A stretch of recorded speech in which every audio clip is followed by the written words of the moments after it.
Hello guys, welcome back to Indian Joe Bros.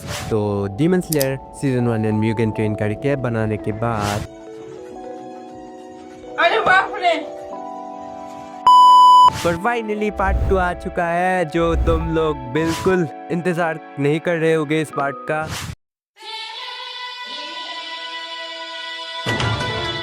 म्यूगेन train के बाद Rengoku की death सबको तोड़ के चली जाती है और उसके बाद ही हमें मिलता है हमारा और एक हशीरा उजुई टेंगेन, जो कि साउंड हशीरा फॉर्मर शिनोबी और 3 पत्नियों वाला लिटरल गॉड ऑफ फेस्टिवल है। हाँ, सही सुना तुम लोगों ने, 3 पत्नियों वाला। इधर इंडिया में होता तो एक पत्नी के बाद ही किस ब्लू ड्रम या फ्रिज में मिलता, पता नहीं। जो कुछ तो कर रहा है ठीक नहीं कर रहा है। टेंगेन जो कि एक फ्लैशी और एरोगेंट इंसान लगता है स्टार्टिंग में, लेकिन उसके अंदर एक जेन्युइन लीडर छुपा है और उसका लाइन जो कि बहुत डीप है, मैं भगवान हूँ और तुम सब कचरे हो। देखो कितना डीप मीनिंग छुपा हुआ है इसमें। हाँ, तुम लोगों को समझ कहाँ आएगा ये सब। क्या बात कर रहे रे बाबा? वो अपनी वाइफ्स के लिए, लिटरली बोलना भी कैसा लग रहा है, वाइफ्स के लिए, वो अपनी वाइफ्स के लिए वरीड है, जो कि एक स्पेशल मिशन के लिए एंटरटेनमेंट डिस्ट्रिक्ट में गए थे, लेकिन अब उनके साथ कोई कांटेक्ट नहीं है। फिर हमारे तानजीरो, पिकाचू, गॉड इनोसुके और मुन्नी को नया मिशन मिल जाता है। तानजीरो, जेनित्सु और इनोसुके को डिस्गाइज में तैयार किया जाता है एज कॉर्टेसान्स। तानजीरो तो थोड़ा डिसेंट ही लग रहा था, जेनित्सु तो पूरा ससुराल सिमर का मोड में चला जाता है और इनोसुके भी बिना मेकअप के बाद भी एकदम चलती फिरती कोकेन है, कोकेन। उन सबको अलग अलग कोर्टेसन हाउसेस में भेजा जाता है और वो वहाँ क्लूज ढूंढते हैं कि कैसे लोग गायब हो रहे हैं। एक एक करके उन्हें सब पता चलता है कि कुछ तो बहुत बड़ा सीन है यहाँ। फिर हमें दिखाई जाती है डाकी, जो कि हाफ अपर मून 6 है। एट फर्स्ट डाकी को दिखाया जाता है as the origin of one of the houses और उसकी पावर है बेल्ट मैनिपुलेशन। लोगों को लिटरली घूमर करके मारती थी। वो लोगों को रिबन्स के अंदर एब्जॉर्ब करती है और उन्हें जिंदा स्टोर करके रखती है। फिर जेनित्सु एक ऑकवर्ड कन्फ्रंटेशन के बाद किडनैप हो जाता है और तानजीरो को स्लोली उसका पता लगता है। जब तानजीरो फाइनली डाकी तक पहुंचता है तब शुरू होता है राउंड 1 फाइट। तानजीरो की फाइट डाकी से विजुअली इंसेन होती है। ये तो वो मोमेंट है जहाँ तानजीरो अपने लिमिट से बाहर जाता है। उसकी हिनोकामी काकुरा टेक्निक इतनी इंटेंस होती है कि उसके बॉडी के हर सेल जल रहे होते हैं। वो ब्रीथ करना भूल जाता है, आंखों में ब्लड वेसल्स फट जाती है। हिनोकामी काकुरा शाकुत्सु एन्यो। ताकि लिटरली शॉक में होती है कि एक लो रैंक डीमन स्लेयर इतना पावरफुल कैसे हो सकता है।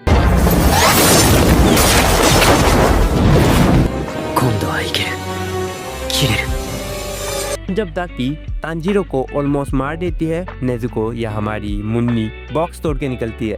अब की बार छोटी बहन नहीं, ये है बजर्ड नेजुको। बहुत बड़ी नहीं होगी, नेजुको बॉडी का साइज बड़ा, रिजेनरेटिव पावर्स 10x और एकदम एग्रेसिव। वो लिटरली डाकी को चीरे फाड़ देती है।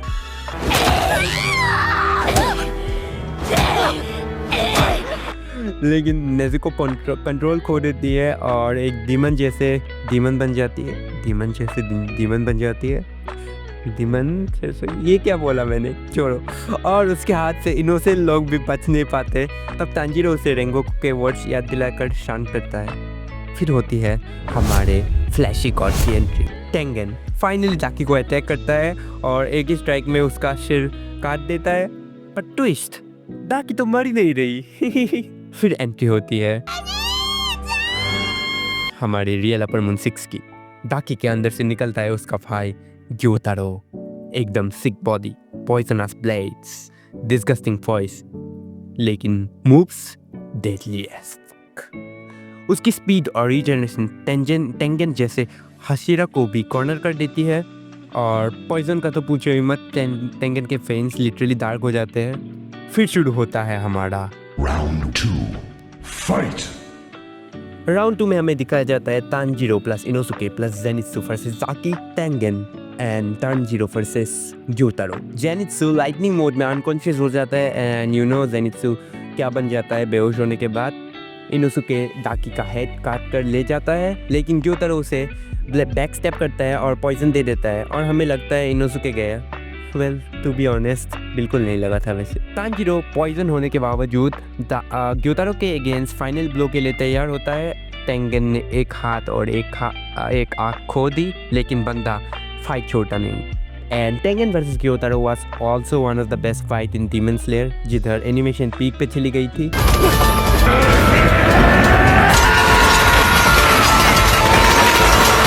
जेनित्सु एंड इनोसुके ताकी का सिर काट देते हैं और टेंगन एंड तानजीरो ग्योतारो का।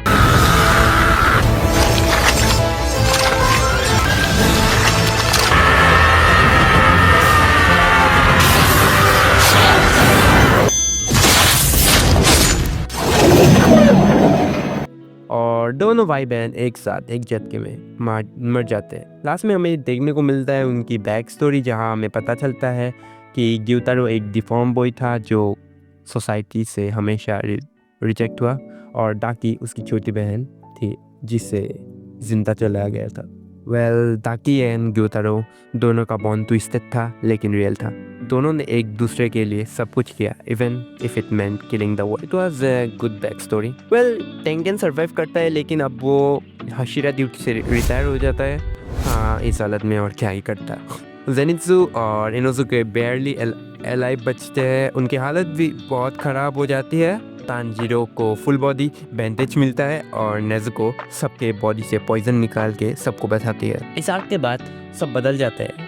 तानजीरो इमोशनली और स्ट्रॉन्ग होता है। जेनित्सु का कॉमिक टाइमिंग भी मैच्योर होता है। इनोसुके फाइनली एक्सेप्टेंस फील करता है और ऐसे ही ख़त्म होता है entertainment district arc. Well overall arc में ओवरऑल फाइट्स एंड एनिमेशन तगड़ी थी, बट स्टिल इमोशंस मुझे म्यूगन ट्रेन आर्क में ज़्यादा फील हुए थे, क्योंकि मेरा पर्सनल ओपिनियन है, तुम लोगों का पता नहीं। म्यूगन ट्रेन और एंटरटेनमेंट डिस्ट्रिक्ट आर्क के बाद तानजीरो की हालत लिटरल हॉस्पिटल सिमुलेटर बन चुकी होती है और तानजीरो अपनी स्वॉर्ड भी तोड़ चुका है अगेन। तो अब तानजीरो का स्वॉर्डस्मिथ यानी हकानेजुका उसको फुल सीन जोन में छोड़ के चला जाता है गुस्से में। फिर तानजीरो को अपना नेक्स्ट काम मिलता है स्वॉर्डस्मिथ विलेज जाके हकानेजुका को फेस टू फेस सॉरी बोलने का। जेनित्सु ऑलरेडी मिशन पे गया होता है और इनोसुके बेड पे चढ़ के स्पाइडर जैसे चल रहा होता है, because god Inosuke can do anything. Tanjiro को स्वॉर्डस्मिथ विलेज ले जाता है blindfold air muffs nose cover लगा के, so that even by mistake वो जगह को याद ना रख पाए। विलेज में आते ही तानजीरो को एक लग्जरी हॉट स्प्रिंग मिलता है। यही एंट्री होती है हमारे लव हशिरा मित्सुरी कानरोजी की, और हाँ उसका बाद सीन भी होता है इधर। फिर तानजीरो एक छोटे लड़के से मिलता है जिसका नाम है कोतेत्सु, जो अपने ट्रेनिंग डॉल से अपसेट होता है। ये डॉल है योरिची टाइप 0, एक एंशिएंट फाइटिंग मशीन जो एक लेजेंडरी स्वॉर्ड्समैन योरिची शुगिकुनी के मूवमेंट्स पे बेस्ड है। तानजीरो इससे ट्रेनिंग के लिए यूज़ करता है, हर ब्लो खाता है, हर मूव सीखता है, और एक दिन इस डॉल के अंदर से निकलता है एक रस्ते 300 साल पुराना निचिरिन कताना। हकानेजुका फाइनली अपीयर होता है और उसका बॉडी बिल्डर ट्रांसफॉर्मेशन देख के सब शॉक्ड हो जाते हैं। वो उस स्वॉर्ड को रिस्टोर करने में लग जाता है। फिर हमें एक मीटिंग दिखाई जाती है इन्फिनिटी कासल में। मुजान सब अपर मून्स को बुलाता है और वही एंट्री होती है जुक्को यानी हमारे अपर मून 5, जो हर चीज़ को मेकेबल आर्ट बना देता है, और हंटिंगू अपर मून 4 जो लिटरल इमोशनल डिसऑर्डर का फिजिकल फॉर्म है। मुजान उन्हें स्वॉर्डस्मिथ विलेज के लोकेशन पर भेजता है और उनका टारगेट सिंपल है, स्वॉर्डस्मिथ को मारो, निचिरिन प्रोडक्शन ख़त्म करो और नेजुको को ढूंढ के लाओ। उसके बाद विलेज में एंट्री होती है मिस हशिरा मुइशिरो तोकी। एक सीन में एक स्वॉर्डस्मिथ बच्चा कुछ बना रहा होता है और मुइशिरो सिंपली बोलता है टाइम वेस्ट मत कर, मुझे हेल्प चाहिए। Tanjiro tries to reason with him, but Muichiro full ignore mode पे होता है। फिर एक शाम को आउट ऑफ नोवेयर एक वीक लुकिंग बुद्धा टाइप बंदा हंटिंगू ऑब्वियसली चुपके विलेज में घुस जाता है। तानजीरो नेजुको और टोकी तो पहले सोचते हैं कि ये कोई फूला बिछड़ा अंकल है, लेकिन फिर डिकेपिटेशन होता है और हंटिंगू मल्टीपल क्लोन्स में स्लीज हो जाता है। हर एक क्लोन एक इमोशन का फिजिकल फॉर्म है। पहला फॉर्म है सेकिडो यानी एंगर, नेक्स्ट काराकू यानी जॉय, नेक्स्ट आइजित्सु सोरो, और उरुगी यानी प्लेजर। और ये सब अलग पावर्स के साथ तानजीरो नेजुको और गेनिया पे चढ़ जाते हैं। गेनिया जो कि सानेमी का छोटा भाई है, फाइट में एंट्री मारता है फुल रेज के साथ। जब सब कंफ्यूज हो रहे हैं कि ये बंदा मर क्यों नहीं रहा, तब पता चलता है गैनिया ईट्स डीमन फ्लैश। फिर उससे डीमन लाइक स्ट्रेंथ मिलती है और रीजनरेशन भी। बाकी तो वो अमेरिकन स्टाइल ब्रीदिंग ही यूज़ करता है। दूसरी साइड हमें दिखाया जाता है ग्योक को, जो कि स्वॉर्डस्मिथ को अटैक एंड टॉर्चर करता है, उनके बॉडी से क्रीपी स्कल्पचर्स बनाता है। और हमारा हशीरा मुइचिरो, जो पहले कोल्ड था, अब अवेकन हो चुका है। फिर फ्लैशबैक्स में दिखता है उसका भाई, उनकी डेथ और कैसे वो ट्रॉमा से गुजर के हशीरा बना। लिटरली उसे याद भी नहीं था क्यों बना वो हशीरा। फाइट इंसेन होती है। जो को एक ट्रू फॉर्म में ट्रांसफॉर्म होता है, फिश गॉड जैसा कुछ वर्जन था एक। पर मुचिरो अपना मिस ब्रीथिंग 7 फॉर्म निकाल के उसे लिटरली ब्लर मोड में काट डालता है। Mist breathing, 7th form, obscuring clouds.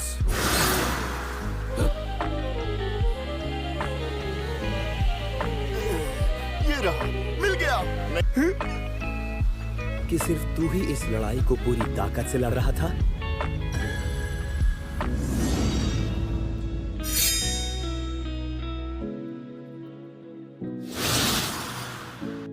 और ये मोमेंट अच्छा लगा था जब वो ग्योको की बैक स्टोरी स्टार्ट होने वाली थी। मुचिरो भी लाइक मुझे फर्क नहीं पड़ता भाई, काट डाला था डायरेक्ट। मुझे फर्क नहीं पड़ता कि जमाना क्या कहता है। अच्छा मोमेंट था वो। वैसे तुम लोगों को क्या लगता है, वो जो बड़ी बड़ी मछलियाँ थी ना, हमारे इंडिया के कुछ पर्टिकुलर जगह के लोग बड़े वन शॉट में ख़त्म कर देते हैं। यू नो किन लोगों की बात कर रहा हूँ मैं। वेल, दूसरी तरफ तांजीरो हंटिंगू की रियल बॉडी को ढूंढता है, एक छोटा कावर्ड डीमन जो छुप छुप के भाग रहा होता है। एक पॉइंट पे तांजीरो पॉइजन होने के बावजूद उसके नेक तक पहुंच जाता है। Nezuko fire blood art use करके पॉइजन को न्यूट्रल करती है और गैनिया नेजुको टीम अप करते हैं to solve the other clones.